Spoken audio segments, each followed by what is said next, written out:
So the instructional materials used for this lesson, first off, I went recently to the Google Geotech Institute, and one of the sessions was on creating a map perfectly on Polynesian island nation. So I'm like, this is wonderful. So I got the idea from Jim Sill.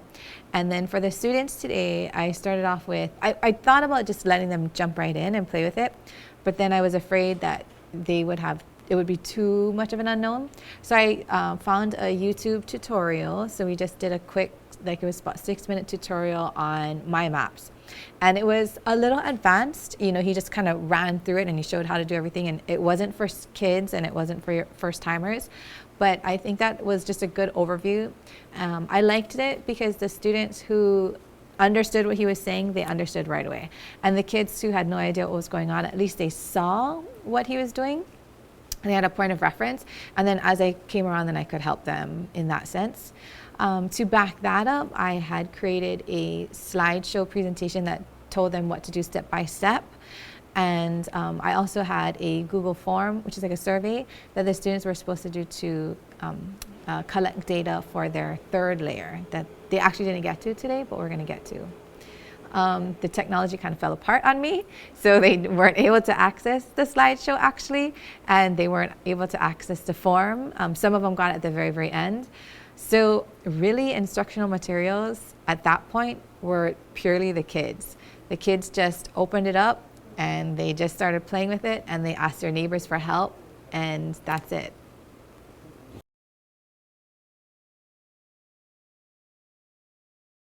My original thought process was that I just wanted them to jump onto my maps and go and play with it.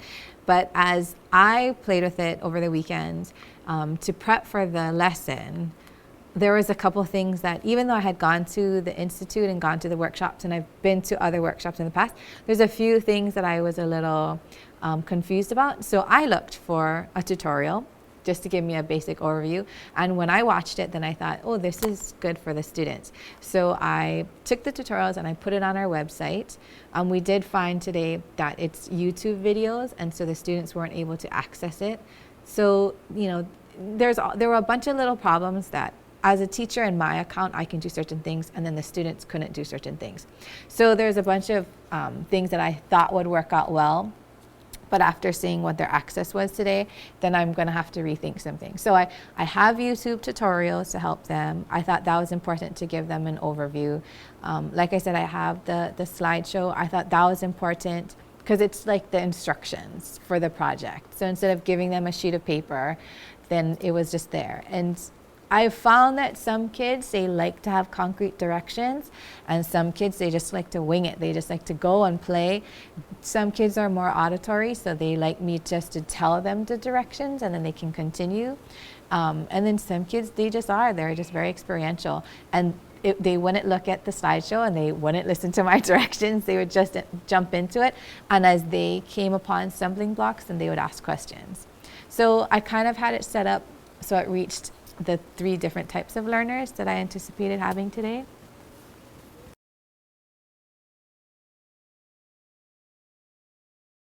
The thing that I like about the materials for this lesson is I felt that it gave the students enough of a background, enough of a foundation, that if they got stuck or they were confused, they could go to.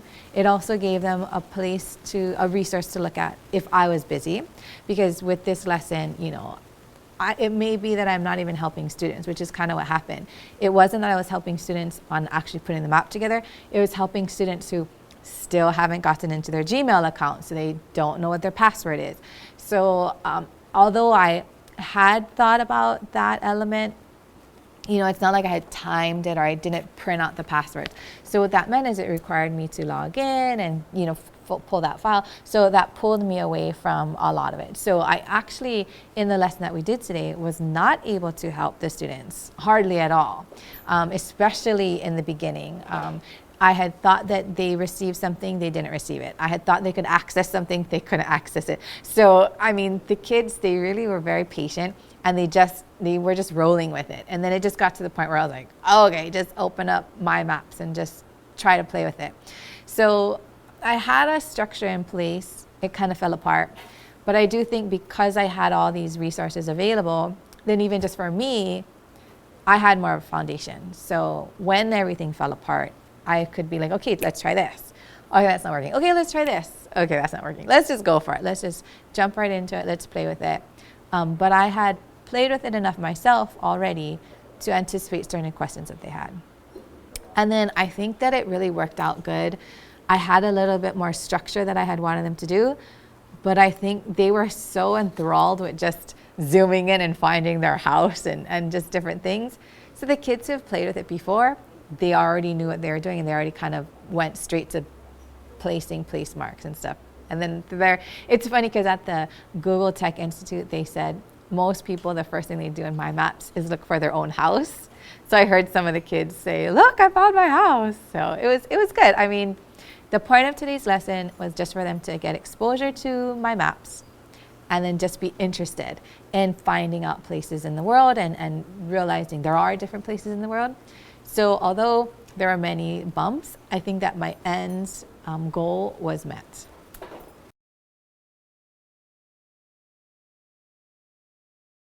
So for the materials that I have so far, changes definitely that I need to make sure is that the kids have access. So that's hard. I mean, it's not hard, but one thing I could do is either, hijack a kid's account and jump in as a student and see from that point of view, or, just have a student with me and run through it to see what they can access. I do think that the slideshow is good, even though no one saw it. I think for some students it'll be good. I think that the tutorials are good, even though they couldn't access it here at school. But when they're at home, I think it's important because when they're at home, they won't have me to ask questions. So from home, they'll be able to access the tutorials and they'll be able to look at that. So I think that's still good, even though that didn't work. And then the form to collect data, they were able to access it at the very end. So it just became homework. They're just going to go home and do it for homework. So I think that's okay. So I think the materials are okay. It was just the access to them. So definitely in the future, I have to make sure that I not only run through it from my account, but from a student account. We're in the library today, so one thing at least that I didn't have to worry about was the wireless connectivity. If we were in my room and we had the laptops or the iPads or something, then that would have been a concern. So that's specifically why we're doing it in the library today. So at least it's hardwired. So it's technology is a lot of fun. The kids like it, but when it doesn't work, the kids can get really impatient. Thankfully today, I thought the kids were wonderful. They just were rolling with it, and I think they ended up liking it better because they had more time to just kind of play. And then once they kind of played, then I said, okay, now try place your place marks. And then some of them did it and some of them didn't. But the ones who didn't, then they just kind of looked over at their neighbor and said, hey, how do you do that? So it worked out because there was a lot of collaboration. And then the ones who couldn't figure out at all, then they asked for help from me, and so I was able to help them. So I think all in all, if they didn't actually post something, like place an actual marker, I don't think anyone walked away not knowing what to do. I don't have, that's just my, observation. I don't have hard proof with that. So tomorrow when we come back, then I'll have everything in place, and then we'll just step back, and then we'll try again, and then we'll see. And I think the same thing's gonna happen. The kids who want the slideshow, they'll look at it, and the kids who don't want the slideshow, they're just gonna run with it and then ask me questions when they get stuck.